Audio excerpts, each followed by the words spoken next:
Olá, começando mais um Falando de Saúde. O Falando de Saúde de hoje será especial. Nós vamos receber aqui a doutora Andressa Canali, ela que é psiquiatra. Doutora Andressa, como vai? Tudo bem? Que honra tê-la aqui, né? Seja bem-vinda. Muito obrigada. Doutora, vamos falar então sobre um tema que assusta os pais, as famílias, a sociedade e o mundo, né? Que é a depressão nos adolescentes. Como que isso começa, doutora?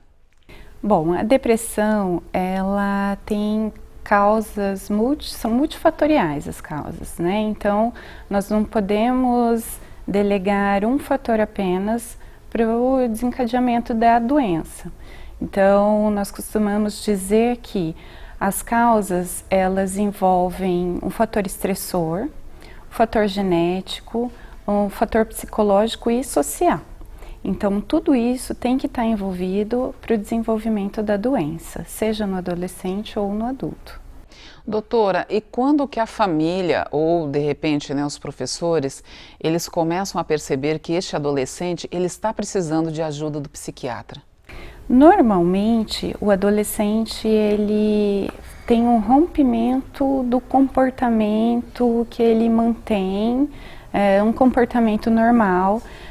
Pode ocorrer uma irritabilidade, um início de agressividade súbita, dificuldades de aprendizado, dificuldade de concentração, memória e atenção, né? É aquele adolescente que começa a ter dificuldade na alimentação, alteração do padrão de sono, mas o que nós vemos assim com muita frequência é um rompimento do comportamento que ele mantinha antes. Era um adolescente tranquilo, calmo, ele pode ficar agressivo, irritado, faltar à escola, né? São as características principais.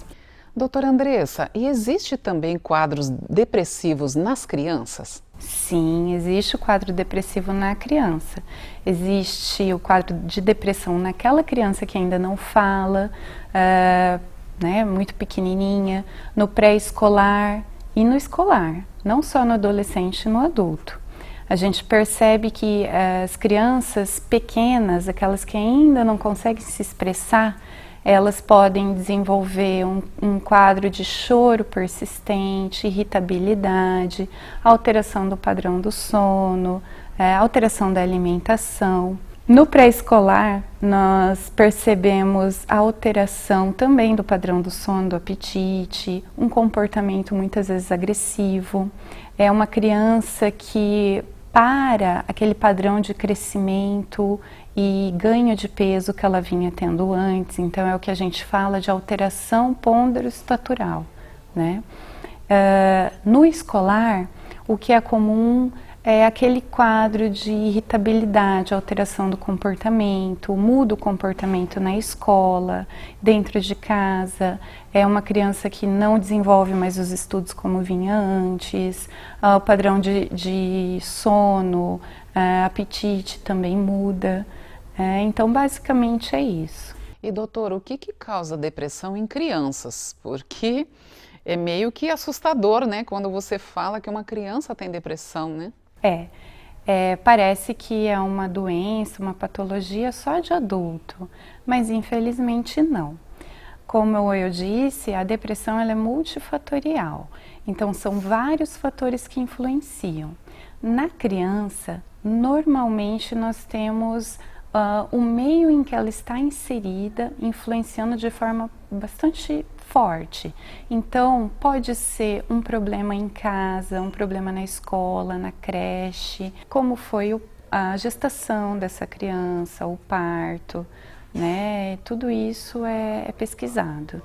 A relação dela dentro da família, a convivência social, onde ela passa a maior parte do dia, o que acontece nesses lugares. Doutora, e existe tratamento, digamos, né, de medicação? Como que se dá o tratamento para uma criança? Na criança, a primeira coisa é descobrir o que está acontecendo, qual o fator estressor, que muitas vezes, como eu falei, é na família, na escola, a gente procura, em primeiro lugar, modificar esse fator, melhorar ali, de repente é um problema familiar, um bullying, né? Então a gente tenta modificar isso. A psicoterapia entra de forma muito importante também. E em últimos casos nós pensamos na medicação para a criança. Doutora Andressa, e quanto à depressão no adolescente? Quem é que procura ajuda? São os pais? É o próprio adolescente? Os meios de comunicações digitais hoje faz com que esse adolescente ele ache assim que é uma coisa comum ir ao psiquiatra? Hoje em dia nós ainda temos muita resistência ao tratamento psiquiátrico. É lógico que com os meios de comunicação divulgando sobre as doenças mentais, isso vai quebrando um pouquinho o tabu, né? Mas infelizmente ainda se demora muito para perceber um problema mesmo ali dentro de casa. Então leva-se muito tempo para procurar ajuda. Muitas vezes a escola ou um amigo percebe alguma coisa que não está indo bem. É muito importante que os pais fiquem atentos ao comportamento desse adolescente, né? Porque o que é mais visível é a alteração do comportamento mesmo. Muitas vezes ele não vai expressar, ele não vai falar que não está bem, que está angustiado, que está triste, ou que está se cortando, ou que tem pensamentos de morte, mas ele tem um comportamento que não é mais aquele comportamento que ele sempre teve. Doutora, o que eu acho preocupante, né, no momento que nós vivemos é que inúmeros pais, né, e mães, digamos assim, o casal, eles se preocupam muito com a vida social ativa, com viagens, com excessos de trabalhos. E a maioria dos adolescentes acabam sendo criados, né, por babás, ou por avós, ou por pessoas da família. Isso acaba contribuindo para a depressão do adolescente também, doutora? A depressão, ela sendo multifatorial, nós temos que ter um estressor, né, uma briga, o falecimento de alguém, por exemplo, uma decepção, um bullying. Mas nós temos que ter a adição de outros fatores também, por exemplo, a genética, características de personalidade, a forma como eu lido com o estresse, né, as influências socioculturais, tudo isso junto pode ou não desencadear a doença, o transtorno de humor, que a gente chama a depressão. Doutora, nós vivemos num momento que muitos pais e mães, né, acabam tendo conflitos, né, de convivência e acabam discutindo muito na frente dos filhos e às vezes protelando, né, um divórcio ou uma separação. Este adolescente, filho desses pais em conflitos, né, digamos assim, eles podem desencadear a depressão? E a pergunta é, o filho do pai e da mãe que já estão divorciados, ele está mais protegido disso? Olha, é difícil dizer porque ocorre caso a caso. É lógico que uma família em conflito vai ajudar a desestabilizar esse jovem com mais facilidade. Ao passo que uma família onde os pais já não moram mais juntos, ele pode ter uma boa convivência tanto com o pai quanto com a mãe, não estando necessariamente na mesma casa. Então, a gente tem que analisar caso a caso. Doutora, quando o adolescente ele agenda a consulta, que às vezes é o pai e a mãe que agenda e ele vai lá na consulta, me explica assim uma curiosidade que eu, Cláudia, tenho, tá, doutora? Esse adolescente ele entra na consulta com você sozinho pela primeira vez? Sim. Não só a primeira consulta, como as outras, ele entra sozinho primeiro. Sim. E depois que eu converso com ele, estabeleço uma boa relação ali médico-paciente, eu chamo os pais para conversar. Ele entra sozinho, sim, mas depois normalmente eu chamo os pais ou o responsável. Doutora, e como que se dá o tratamento, né, para o adolescente que está em depressão? No tratamento do adolescente é usado a medicação antidepressivo, que é escolhido de acordo com o perfil que nós estamos vendo ali.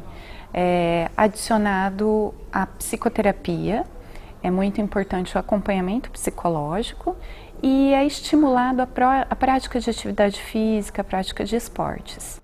Doutora, e esse tratamento em alguns casos se estende ao pai e à mãe também? Sim, quando a gente vê que o fator estressor está na família, está na escola, é importante atuar ali para melhorar aquilo que está desencadeando esse transtorno do humor. Senão, só a medicação, a terapia é insuficiente. Doutora, e esse adolescente, né, que está em depressão, que ele começa o tratamento, o acompanhamento com a doutora, quanto tempo dura este tratamento até que a doutora, como psiquiatra, observa um resultado positivo nesse paciente, digamos, ele voltando à sociedade, né, esse seria um termo? Os livros falam de um tratamento medicamentoso de no mínimo 6 meses a 1 ano. Então, normalmente nós fazemos o tratamento de 1 ano. É importante dizer que a medicação ela tem que ser tomada regularmente e o paciente, mesmo se sentindo bem, ele não pode parar essa medicação antes do médico dar alta, porque a chance de recaída ela é considerável se o paciente parar antes do tempo. Doutor, o adolescente que começa um tratamento, né, de depressão com a doutora, em média, quantos anos que a doutora vai acompanhar esse adolescente? Essa média é de 1 ano, 1 ano e meio, depende de cada caso. Nós temos casos mais fáceis e casos mais complicados. Tudo vai depender do diagnóstico que esse adolescente recebe. Se é apenas uma depressão, se é uma depressão com um transtorno de conduta associado, né? Isso é, se tem mais de um diagnóstico aí. Doutora, quantas informações, né? Eu confesso que estou surpresa em depressões em crianças, que eu não tinha conhecimento, tá? E assim, agradecer imensamente a presença da doutora aqui, porque é uma entrevista que acredito que vai trazer novos pacientes a você. São muitos adolescentes, né, doutora, vivendo em depressão e às vezes eles ficam no silêncio. E, doutora, é muito importante que esse adolescente tenha consciência que ele tem que ser acompanhado por um psiquiatra, né? Sim, é muito importante o acompanhamento multidisciplinar, que a gente chama. Sim. É o psiquiatra, é o psicólogo e a prática de atividade física é muito importante também. Doutora, muito obrigada pela sua presença aqui no Falando de Saúde, né? E que em breve a doutora possa estar aqui para ajudar mais e mais pacientes. Eu agradeço, será um prazer. Obrigada, doutora. Obrigada. E a vocês que nos acompanharem mais este Falando de Saúde, depressão em crianças e depressão em adolescente. Observa na sua família se tem alguma alteração de acordo com o que a doutora Andressa Canali falou e agenda uma consulta. Não espere o tempo passar. Obrigada pela sua companhia e até o próximo.